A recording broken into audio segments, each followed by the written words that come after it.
Jesus. Praise Jesus.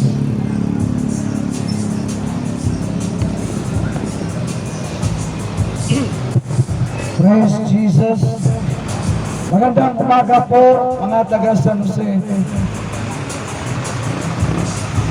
Ako po ay muli pinabalik sa inyo ng Panginoon upang magbahagi ng kanyang mga salita sa inyo po kaliligtas, sa inyo ikapagpapala, sa inyo ikagagaling, sa inyo ikalalaya. Panginoon, salamat po ako ay muli mong dinako sa lugar na ito ng San Jose upang pagpalain mo ang lahat ng mga taga rito at iligtas mo ang bawat isa sa kanila.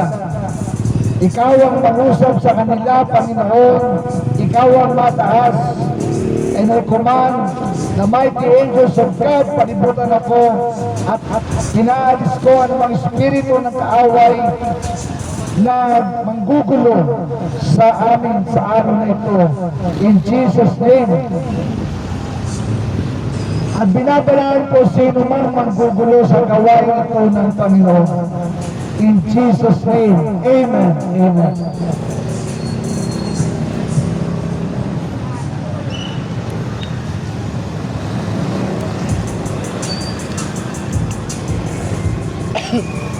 Praise.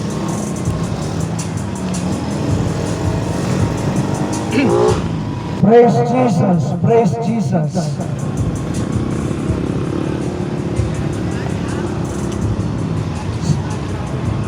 Praise God. Praise God.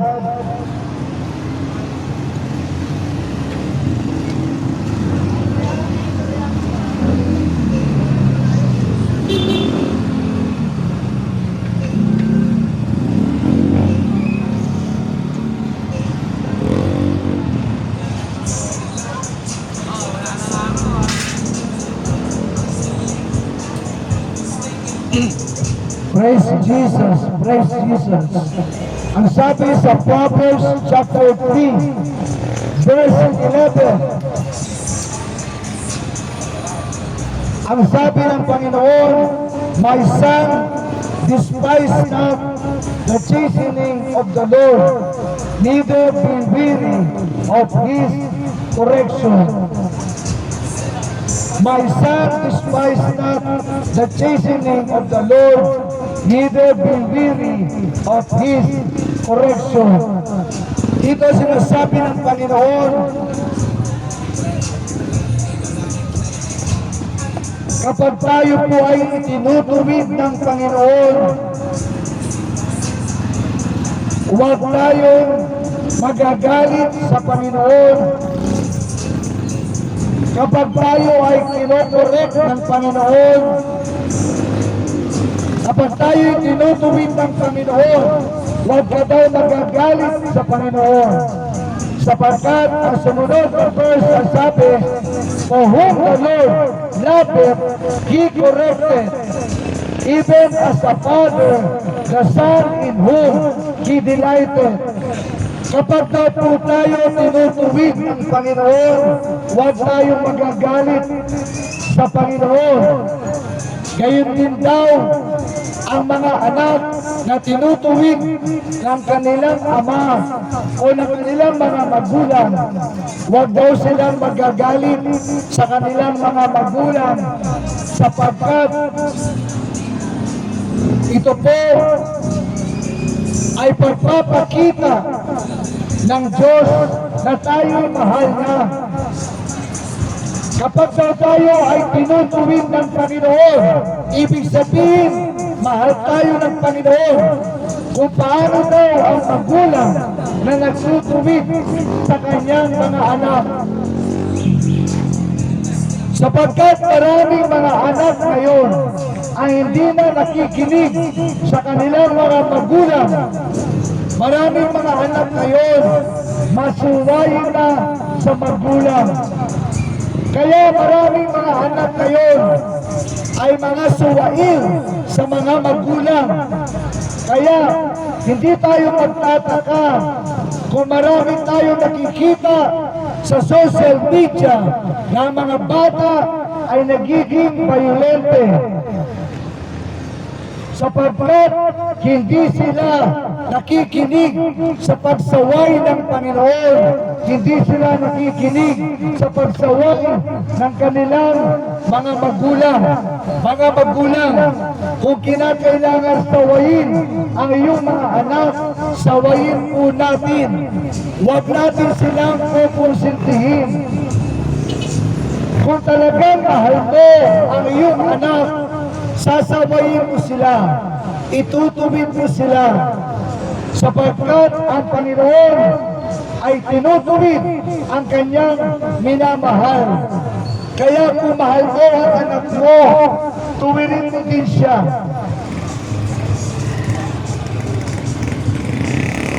Ang sabi sa salita ng Diyos, sa mga huling araw, magiging masuwayin ang mga anak. Kaya po ngayon ay talamok ang mga kabataan na gumagawa ng krimen sapagkat hindi nakikinig sa pagtutuwid ng Panginoon. Lahat ng kabataan na gumagawa ng krimen at hindi nila ito pagsisihan, kapatid, pupunta ka sa hell. Kapag ang bata alam mo na ang tama at mali, pwede na siyang pumunta sa heaven o sa hell. At nakakalungkot nga, nababalitaan natin, maraming kabataan nagiging violente at hindi nakukulong sapagkat mali ang mga batas na ginawa ng mga mambabatas. Mga kapatid, kapag ang isang bata gumawa ng krimen, hindi po yan inosente.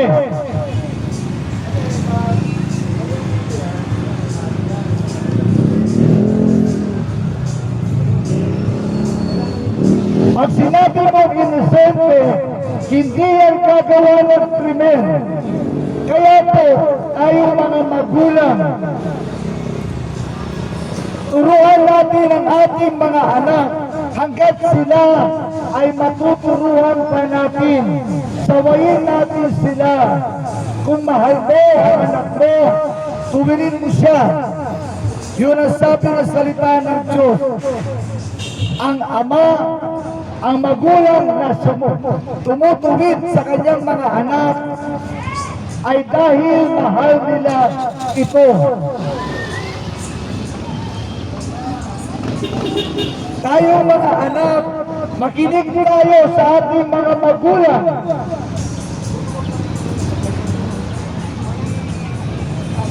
Ang mga anak na masuwain na hindi nakikinig sa aral ng Panginoon at sa saway ng mga magulang, parurusahan sa hell. Nakakalungkot, pabata ng pabata ang napupunta sa hell. Sapagkat ang mga magulang hindi sinasaway ang kanilang mga anak. Huwag natin kukonsintihin ang ating mga anak. Kapag nagkamali, ituwid natin sila.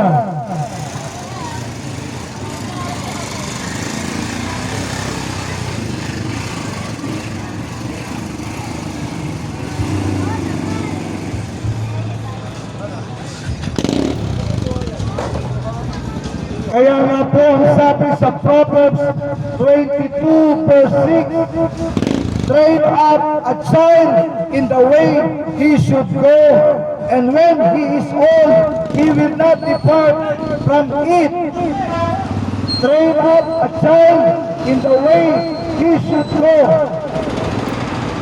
and when he is old, he will not depart from it. Habang maliit pa yung ating mga anak, turuan na natin sila ng tama. Turuan na natin sila ng aral ng Panginoon. upang ito ang kanilang kalalakihan at ito ang kanilang ipapamuhay. Ang nakakalungkot sa murang edad, ang mga magulang hinahayaan ang mga anak na humawak ng cellphone.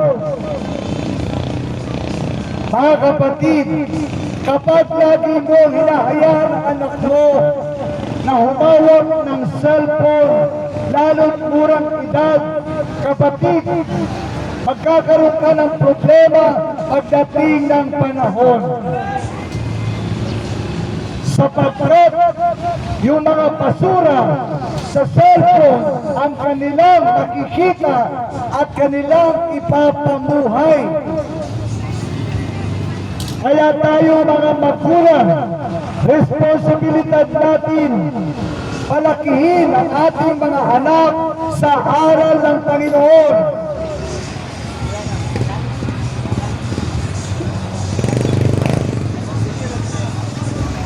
Turuan natin ang ating mga anak ng aral ng Panginoon. Ituro mo sa kanila ang mga aral ng Panginoon sa Bible. Mga magulang, magsipagpasa kayo ng salita ng Diyos. Ipag-pray ninyo ang inyong mga anak.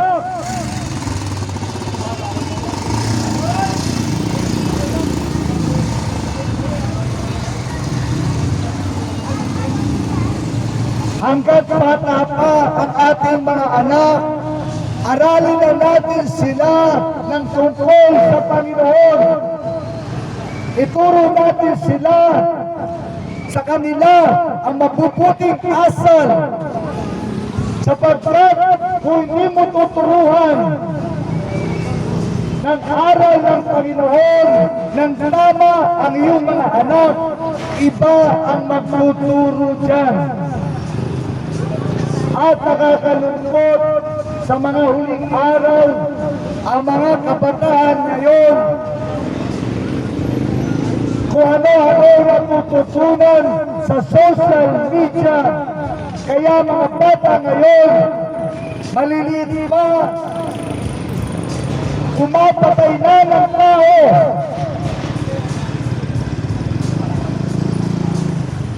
Tapos hindi makukulong dahil inosente daw, kapatid. Kapag pumatay na yan, hindi na yan inosente. Huwag kang hangal.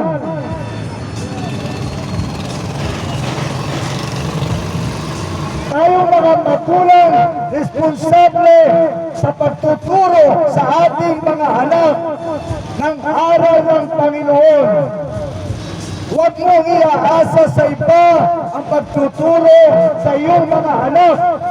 Huwag mong iaasa sa iba ang pagpe-pray para sa iyong mga anak. Bakit ka pa naging magulang? Kung hindi mo kaya turuan, kung hindi mo kaya pag-pray ang iyong mga anak,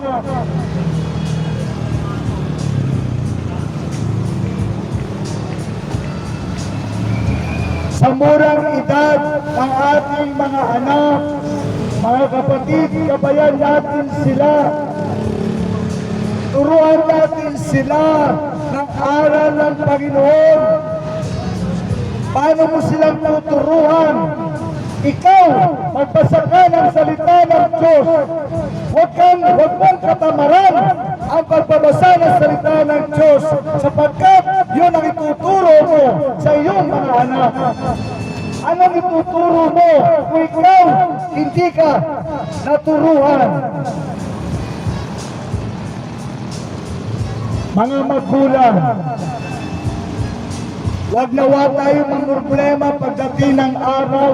Kaya inire-remind tayo ng Panginoon ng kanyang mga salita.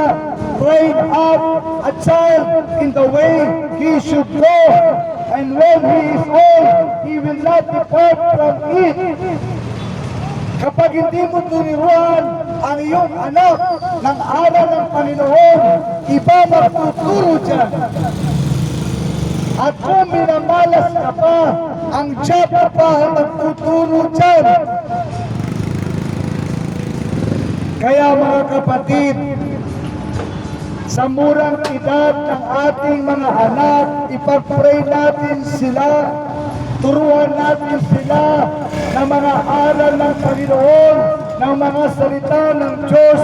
Kaya tayong mga magulang, huwag natin katamaran ang magsaliksik na salita ng Diyos.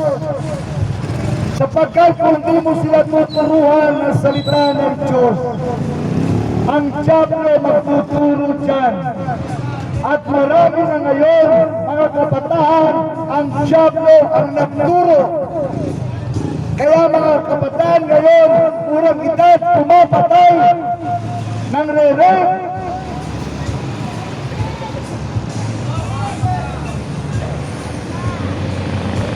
Mga kapatid, mga taga San Jose, mahal kayo ng Panginoon, kaya pinaparating sa inyo ang salita ito ng Diyos.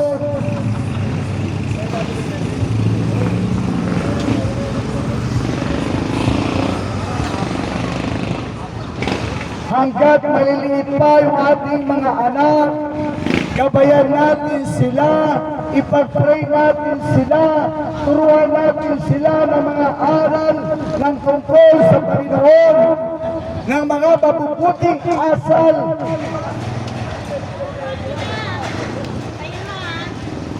Bigyan natin sila ng oras, mga kapatid. Bigyan natin ng panahon, ipag-pray ang ating mga anak.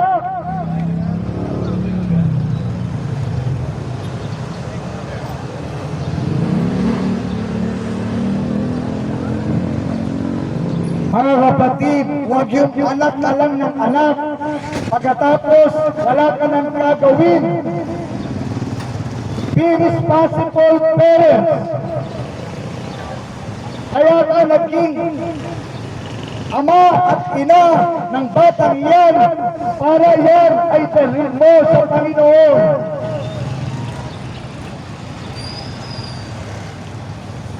Alam ko mga kapatid, kagaya din po ninyo ako, isa din akong ama. At hindi ko rin alam, minsan 24 oras, hindi ko rin natututukan ang aking anak. Kaya ang ginawa ko, mga kapatid, pinagsisihan ko mga kasalanan ko, tinanggap ko si Jesus bilang Panginoon, tagapagligtas ko. At ako'y naligtas at ang aking sambahayan. At kasama na rin doon ang iyong mga anak. Package na po yun. Ang Panginoon gagabayan ang iyong mga anak. Ang problema sa mga magulang,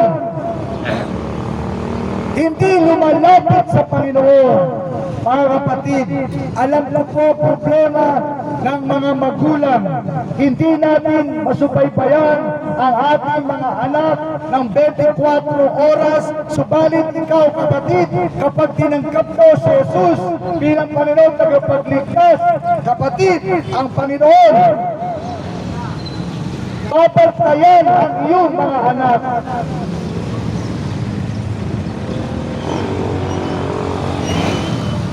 Ang tanging mo na lang gagawin, ipag-pray ang iyong mga anak. Mga magulang, huwag kang tamad, manalangin sa Panginoon pagpatungkol sa iyong mga anak. Sa ibang bagay, napakasipag natin. Subalit, sa pagpe-pray para sa ating mga anak, pinatatamaran natin.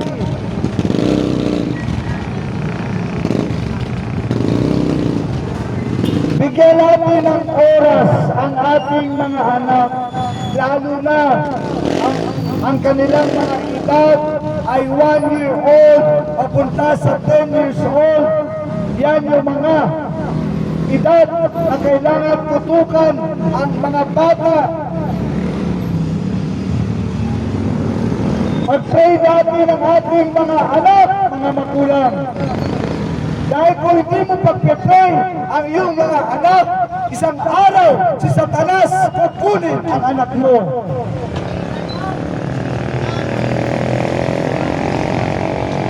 at ituro din natin sila sa kanila ang Panginoon. Mga magulang, buklatin natin ang Bible.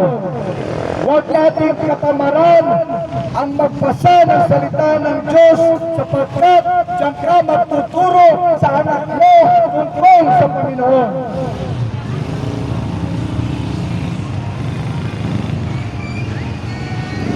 Kung sa ibang bagay, binabasa natin, wala naman tayong napapala, subalit ang salita ng Diyos, magugulang mo lang ng oras, kapatid, habang buhay ang pakinabang sa pagsasaliksik ng salita ng Diyos.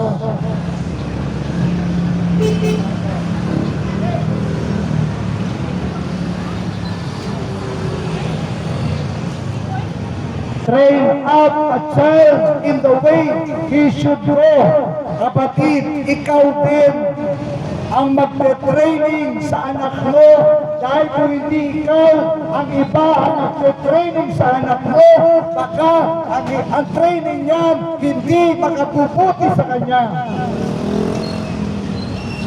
Para sigurado mabuti ang training ng anak mo, ikaw ang magturo.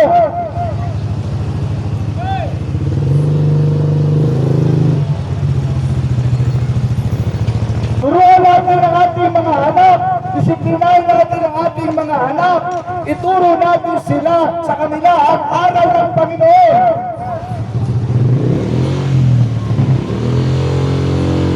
Dahil kung hindi, kapatid, ang Diablo ang magtuturo dyan sa anak mo. Ikaw na walang pakialam sa anak mo, pagsisisihan mo pagdating ng panahon ay hindi mo tinutukan ang iyong anak. Lalo na sa panahon natin ngayon. Masama at masama ang paligid natin. Kaya dapat kumapit tayo sa Panginoon. Mga taga San Jose, mahal kayo ng Panginoon. Kaya pinaparinig ito sa inyo ng Panginoon.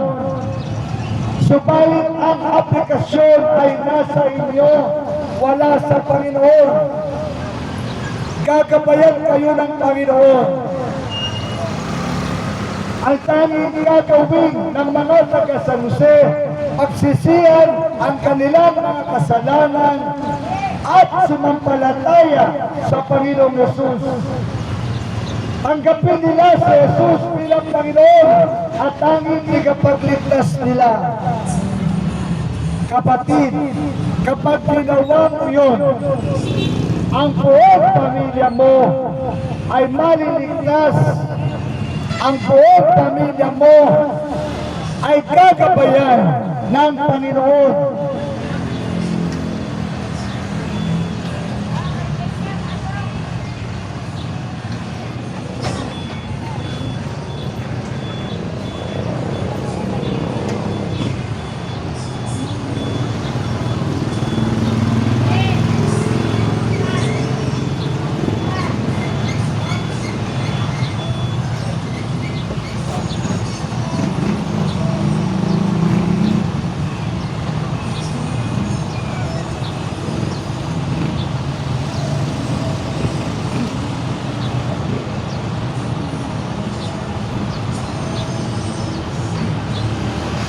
At sabi sa Mateo 24,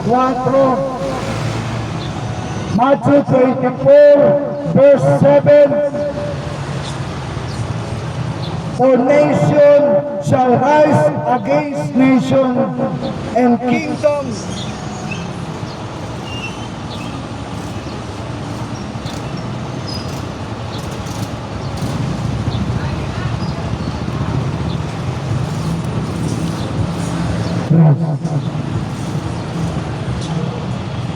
for nation shall rise against nation, and kingdom against kingdom, and there shall be famines, and pestilences, and earthquakes.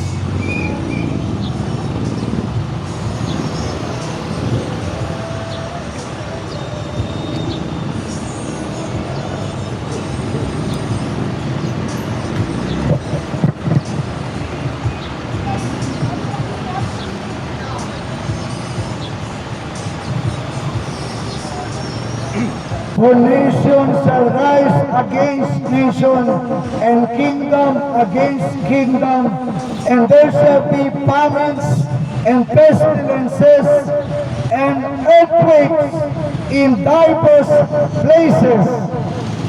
Mga kapatid, ang palatandaan ng muli pagbabalik ni Jesus ay hayag na sa ating mga paningin.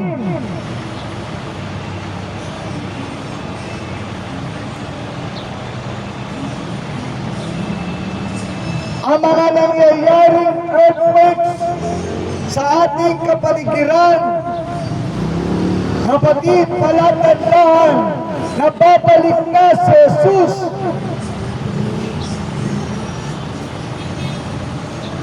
Yung nangyaring earthquakes sa Venezuela, sa US, sa Japan, at last week sa Pilipinas, mga kapatid, paparating na ang Panginoon Jesucristo. Hindi na mapapasupalian na si Jesus ay babalik na. Kapag hindi ka pa naman naghanda sa pagbabalik ni Jesus, kasalanan mo, kapatid. At huwag na huwag mangyari na maranasan natin yung mga earthquakes sa ating lugar. God forbid. Subalit kapag ang tao matapos ang Panginoon nagbababala sa kanila na darating na siya, subalit ang mga tao walang ginagawa pagbabago sa kanilang mga sarili, kapatid, huwag na huwag mangyari.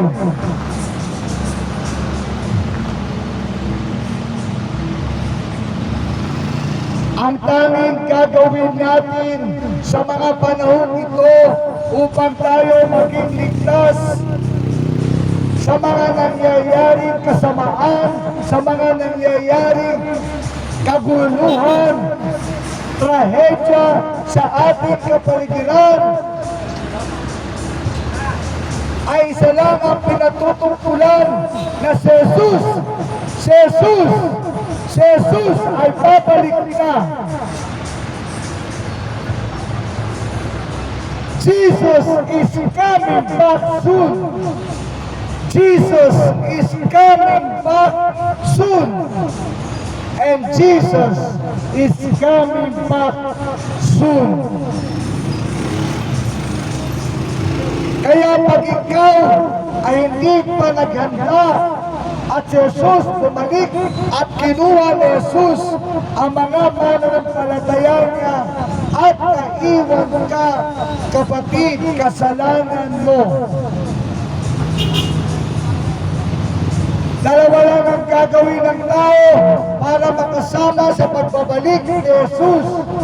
Una, pagsisihan niya ang kanyang lahat ng mga kasalanan nang mula sa puso. At pagkatapos, pangalawa, sumampalataya siya mula sa kanyang puso at tanggapin si Jesus bilang Panginoon at tanging niyang tagapagligtas na mula sa kanyang puso. Kapatid, dalawang bagay lang pinapagawa sa iyo ng Panginoon para mahanda ka sa pagbabalik ni Jesus. Hindi mo pa magawa, kapatid, ihanda mo sarili mo sa 7 taon na tribulation period kung saan pagkatapos mag-rapture at kinuha ni Jesus ang kanyang mananampalataya, ang Holy Spirit mawawala sa earth, ang mga Kristiyano mawawala sa earth, sasapain na sila sa kaharian ng Diyos sa heaven forever and ever. sapagkat sa lupa naman magkakaroon ng kaguluhan sa lupa. 7 taon na kapighatian at sabay-sabay ang galit ng Diyos Ama ay bubus na sa lupa sa mga tao matitigas ang ulo at lumalaban sa Kanya. Lahat ng kasamaan maghahari sa lupa, lahat ng mga kaparusahan ibubus ng Diyos sa lupa. Nandyan ang mga digmahan, nandyan ang kagutuman, nandyan ang mga earthquakes na sobrang malalakas.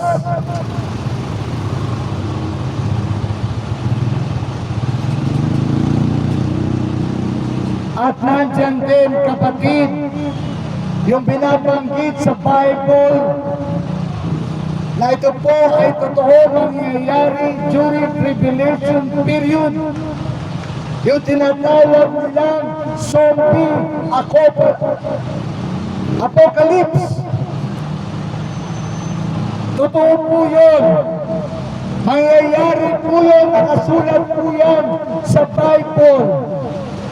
Hindi ko po kayo tinatakot, binabanggit ko lang sa inyo, kapatid, lahat ng kasamaan maghahari dito sa lupa kapag naiwanan ka sa pag-agaw ng Panginoon. Kaya dapat gawin ng tao hanggat hindi pa dumarating si Jesus, pagsisihan niya ang kanyang mga kasalanan nang mula sa puso at tanggapin si Jesus bilang Panginoon at tagapagligtas niya nang mula rin sa puso niya. Nang sa gayon, sa pagbabalik ni Jesus na malapit na ay aagawin ka ng Panginoon. Isasama ka ng Panginoon sa kanyang kaharian upang hindi mo maranasan ang paghahari ni Satanas sa lupa ng Antikristo, ng bulaang propeta at lahat ng kasamaan sa mundo ito.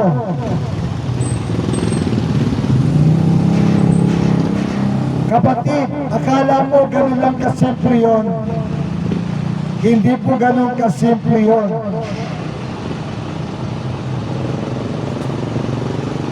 Sa araw na yun, ang mga tao tatawag sa Panginoon, subalit hindi na sila pakikinggan ng Panginoon. Ang tanging kaligtasan lang nila sa 7 taon na yun ay yung hindi sila magpapatatak ng 666 sa noo o sa palad nila. Subalit sila ay papatayin at mahihirapan hanggang itinay nila si Jesus. Kapatid, pinapaalala ko sa iyo na huwag kang magpapatatak sa noo o sa palad sapagkat kapag ginawa mo yun, wala ka ng kaligtasan, kapatid. Kaya nga, mainam na tayong lahat makasama sa pag-agaw ng Panginoon habang may panahon pa.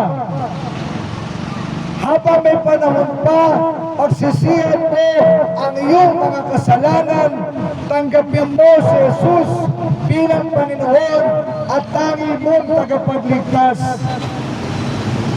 Baka sakaling ikaw makasama pa sa Panginoon Jesus sa kanyang pagbabalik.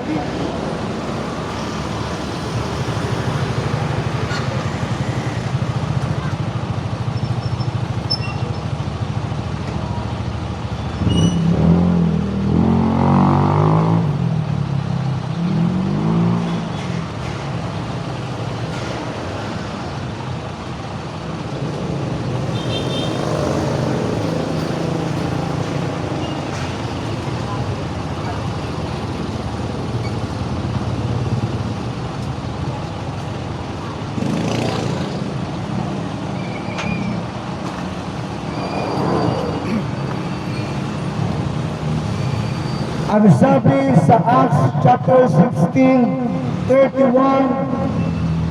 believe on the Lord Jesus Christ, and thou shalt be saved and thy house. Kapatid, kailangan natin sumampalataya kay Kristo. Agad-agad, huwag mo nang patagalin.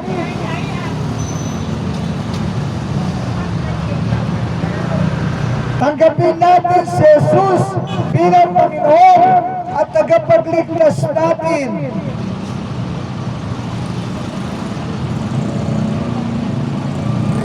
Pagsisihan natin ang ating mga kasalanan at tanggapin si Jesus bilang Panginoon at ating tagapagligtas. Kung nais mo, kapatid, makasama sa pagbabalik ni Jesus sa tinatawag na the rapture of the church. Dahil kung hindi, kapatid, maiiwan ka dito sa lupa. Paghaharian ka ni Satanas sa lupa. At ang Antikristo at ang bulang propeta.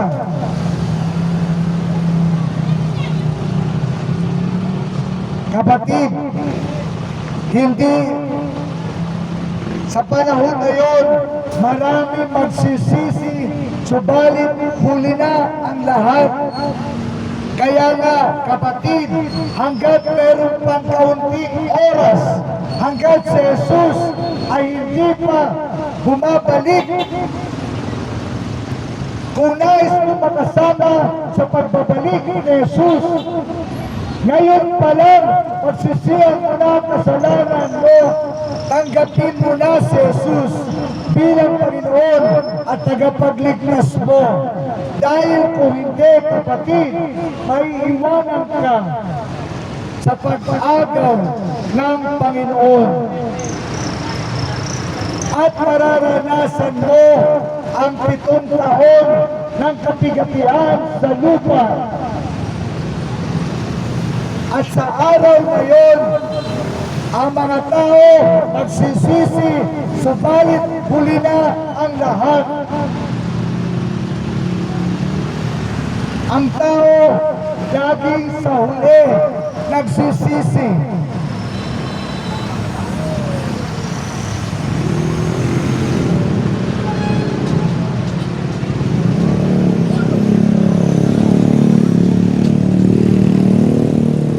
Believe on the Lord Jesus Christ, and thou shalt be saved and thy house.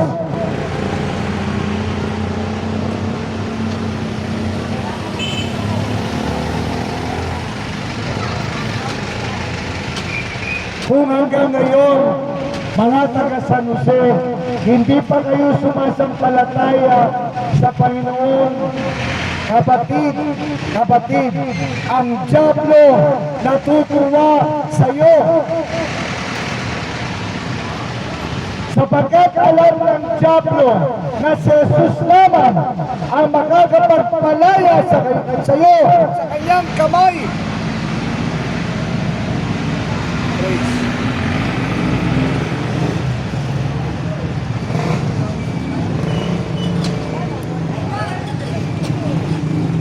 Praise Jesus, praise. Kaya nga po, hanggat tayo ay pinagbibigyan pa ng Panginoon,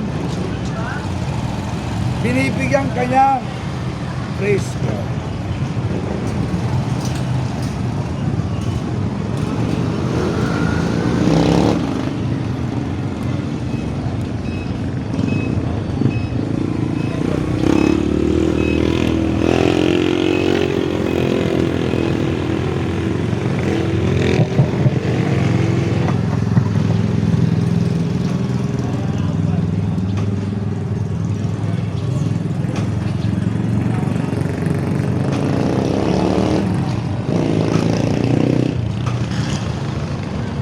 Kaya nga po mga taga San Jose, samantalahin natin ang pagkakataon upang makasama sa pagbabalik ng Panginoong Hesus. Ang tanging mong gagawin, paulit-ulit na lang kapatid, pagsisihan mo lang ang iyong mga kasalanan at sumampalataya ka sa Panginoong Hesus nang mula sa puso mo. Kapag naman yan, kinatamaran mo pa, kapatid, nasa sa iyo yun, bahala ka sa sarili mo, malaki ka na, ihanda mo sarili mo sa 7 taon na paghihirap sa mundong ito. Sa araw na yon, sabay-sabay ang galit ng Diyos, ibubus niya sa lupa. Nandiyan ang malalakas na lindol, malalakas na digmaan, malalakas na tsunami. Lahat ng galit ng Diyos, ibubus niya sa lupa. Dahil lang hindi sila sumampalataya sa Panginoong Hesus.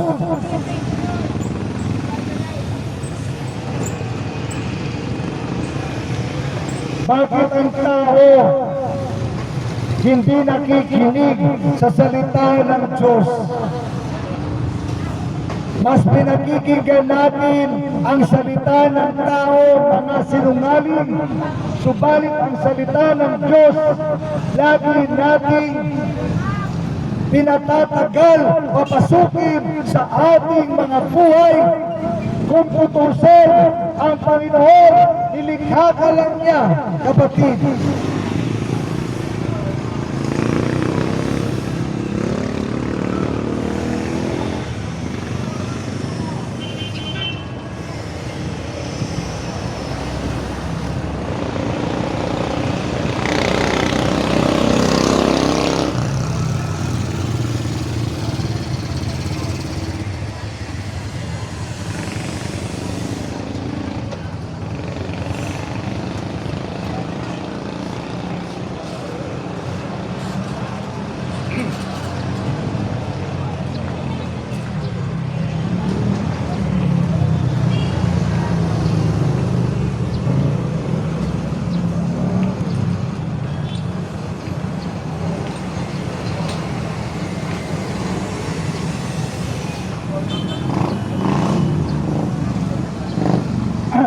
Kaya nga sinasabi ng salita ng Diyos, For God so loved the world that He gave His only begotten Son. Kapatid, ito pong salitang ito ng Diyos, alam na natin lahat, subalit hindi natin sinasabuhay. For God so loved the world that He gave His only begotten Son, Jesus Christ. Subalit ang iba sa atin dito, meron pa rin ibang tagapagligtas. Saan ka nakakita ng gano'n?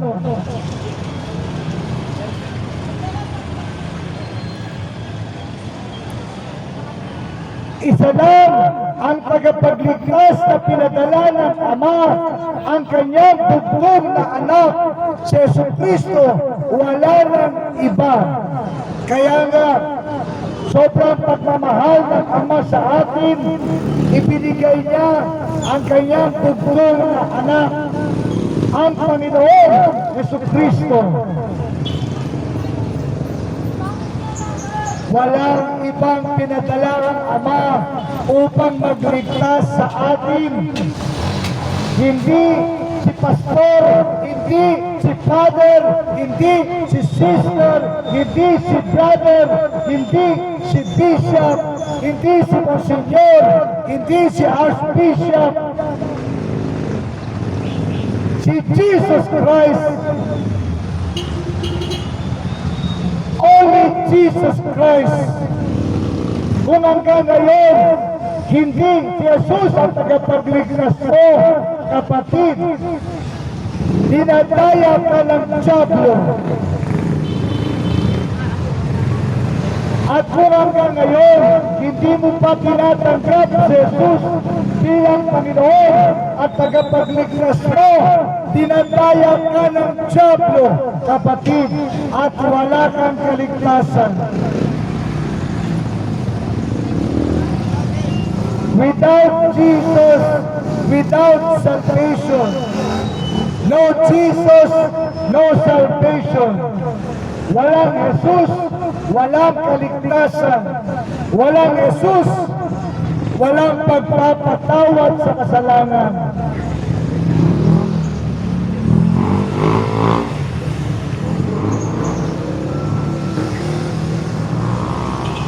Ang mga tao dinadaya ng dyablo. Ang dyablo ayaw na makilala natin si Jesus. Ayaw ng dyablo papasukin natin si Jesus sa ating mga buhay, sapagkat kapag ginawa natin ito, makakalaya tayo sa kamay ng dyablo. Kapatid, kung hanggang ngayon hindi mo pa tinatanggap si Jesus bilang Panginoon at tagapagligtas mo, dinadaya ka ng dyablo. Kapatid, umalis ka sa Kanya. Wala kang kaligtasan. Kung walang Jesus sa buhay mo, wala kang kaligtasan. Kapatid, magbalik-balik ka rin naman ng mundo, wala ka talagang kaligtasan. Sapagkat ang kaligtasan ay si Jesus lamang. Wala lang iba. Tanging si Jesus ang tagapagligtas. Wala nang iba. Tanging si Jesus ang tagapagligtas. Wala nang iba. Kapag meron mga ngaral at hindi si Jesus ang pinapangaral, kapatid, galing yan sa dyablo.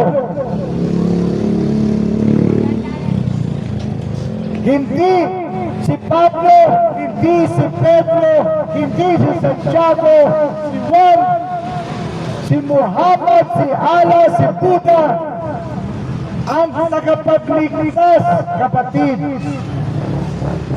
Si Jesus Christ lamang ang tagapagligtas.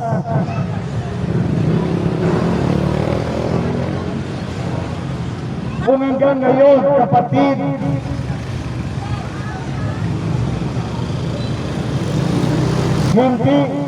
hindi mo pa pinatuloy si Jesus sa puso mo, sa buhay mo, kapatid, you are in danger. In danger ka kapag namatay ka, hindi ka papasok sa kaharian ng langit. Sinabi na salita ng Diyos, whosoever believeth in Him should not perish but have everlasting life.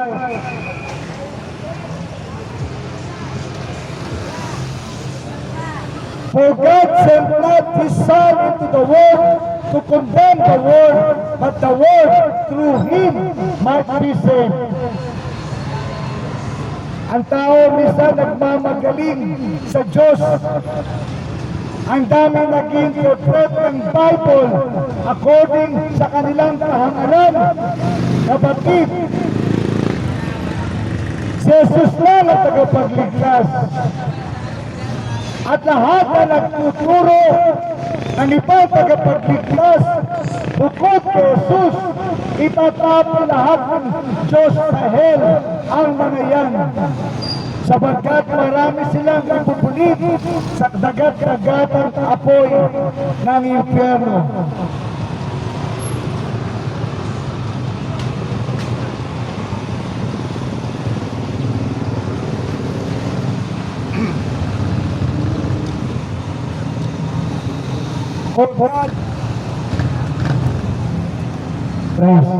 For God sent not His Son into the world to condemn the world,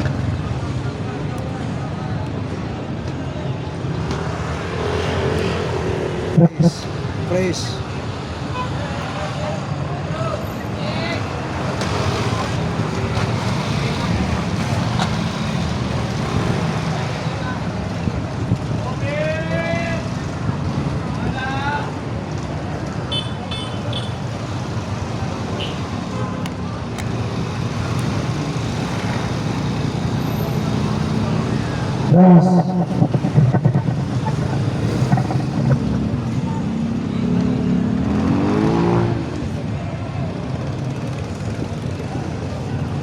For God sent not His Son, Jesus Christ, into the world to condemn the world, but that the world through Him might be saved.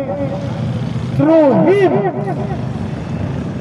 Ibig sabihin, siya lang ang tagapagligtas, wala nang iba. Walang Diyos na bumaba sa lupa na walang kasalanan, kundi si Jesus lamang. Walang tao tagapagligtas, mga kapatid. Walang tao ang makapagliligtas sa kapwa-tao, kundi si Jesus na Diyos na nagkatawang tao para lang tayo ay maligtas, kapatid. John chapter 3:18, he that believeth on Him is not condemned, but he that believeth not is condemned already. Mga kapatid, I warn you, binabalaan ko po kayo, kapag napakinggan mo salita ng Diyos at hindi ka pa sasampalataya, kapatid, wag na wag mangyari. Ang sabi nito, hahatulan ka na ng Diyos. Kasi kung ilang beses mo lang napakinggan na si Jesus lamang tagapagligtas, subalit ikaw nagmamatigas ka sa iyong puso, kapatid, ang sabi na salita ng Diyos, he who believeth not is condemned already. Wag na wag mangyari kahatulan ka ng Diyos sa di mo pagsampalataya sa Panginoong Yesus. Kapag paulit-ulit mo napapakinggan na siya ang tagapagligtas at paulit-ulit mo siyang dinidinay, God forbid, hatulan ka na ng Diyos. Yun ang sabi na salita ng Diyos.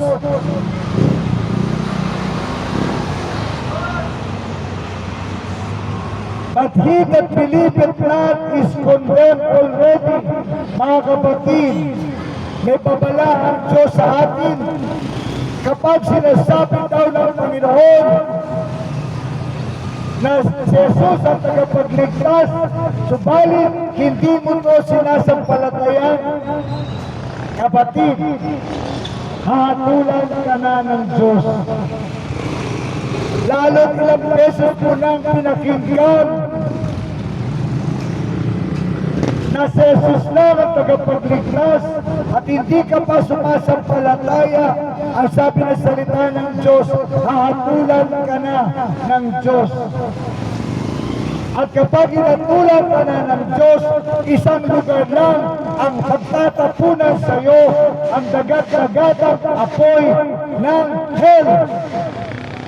Wala nang iba. Walang purgatorio. Yan po ay puro naggaling sa demonyo. Wala pong ganon.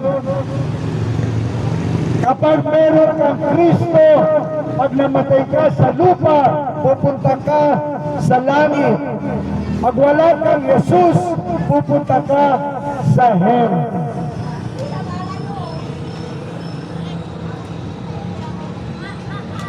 Because he had not believed in the name of the only begotten Son of God. Babala po sa lahat, kapag daw po tayo hindi sumampalataya doon sa anak na pinadala ng Ama at hindi mo siya sinampalatayanan, hindi mo siya tinanggap, ang sabi na salita ng Diyos, hahatulan ka ng Diyos. And this is the condemnation, that the light is come into the world, and men love darkness rather than light, because their deeds were evil. At yung tawang kahatulan, pinadala ng Ama ang liwanag sa sanlibutan ito, sapagkat ang sanlibutan ito ay napakadilim dahil sa kasamaan, dahil sa kasalanan. Subalit ang liwanag na yun ay hindi daw tinanggap ng sanlibutan sapagkat masasama ang kanilang mga gawa. Kapatid, kapag ikaw ay kasama doon na hindi tumanggap sa liwanag na dala ni Kristo, hahatulan ka daw ng Panginoon. For everyone that doeth evil hateth the light, neither cometh to the light, lest his deed should be reproved. Ang hindi lang daw tatanggap sa Panginoon ay yung namumuhay sa kasamaan, yung namumuhay sa kadiliman, at gusto nila manatili sa kasamaan, sa kadiliman, kaya ayaw nila maliwanagan sila, ayaw nila papasukin si Jesus. Yung po ang totoo, mga kapatid.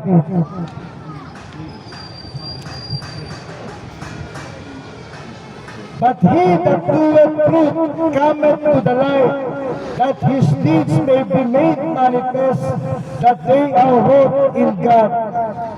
Subalit, yung daw namumuhay sa katotohanan, yung daw namumuhay sa kaliwanagan, pinapatuloy ang ilaw ng sanlibutan si Jesus, sapagkat wala silang tinatago at mas nais nila si Jesus patuloyin sa buhay nila.